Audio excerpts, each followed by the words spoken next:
Hi friends, Swapna गल्प चॅनलमध्ये तुम्हा सर्वांचे स्वागत आहे. फ्रेंड्स, आजच्या व्हिडिओमध्ये आज आपण भीमाचे गर्भहरण ही कथा ऐकून घेणार आहोत. त्याआधी तुम्ही जर चॅनलवर नवीन असाल तर चॅनलला सबस्क्राईब करा. भीम जितका ताकदवान बलवान होता तितकाच तो गर्विष्ठसुद्धा होता. त्याला असे वाटत असते की मी इतका शक्तिशाली आहे की कोणीही मला हरवू शकत नाही. एक दिवस भीम त्याच्या राज्यात फेरफटका मारत असताना तो जंगलात जातो व तेथे त्याला एक म्हातारे वानर रस्त्यावर बसलेले दिसते. त्या वानराच्या शेपटीमुळे सगळा रस्ता अडवून बसतो. भीम त्या वानराला म्हणतो की तुझी शेपटी बाजूला घे, माझा रथ येऊन जाऊ शकत नाही. वानर म्हणते, मी खूप थकलोय, माझ्या शेपटीचे ओझे सुद्धा मी उचलू शकत नाही. तुम्हीच माझी शेपटी तुमच्या हाताने बाजूला करावी ही विनंती.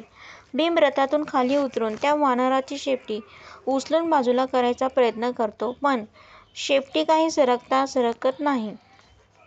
खूप वेळ झटून शेवटी भीम थकतो आणि वानराला म्हणतो की तुम्ही कोणी सर्वसाधारण वानर नाही आहात, तर तुम्ही कोण आहात ते नक्की सांगावे.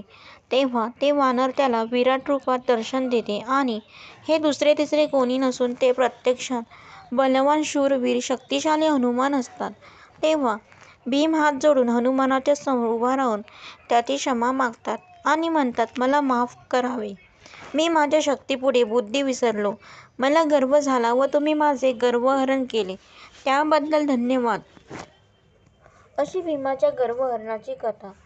म्हणूनच म्हणतात की अतिगर्व कधी करू नका.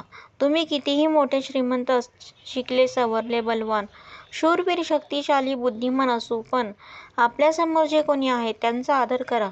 गर्वाचे घर नेहमीच खालीच असते.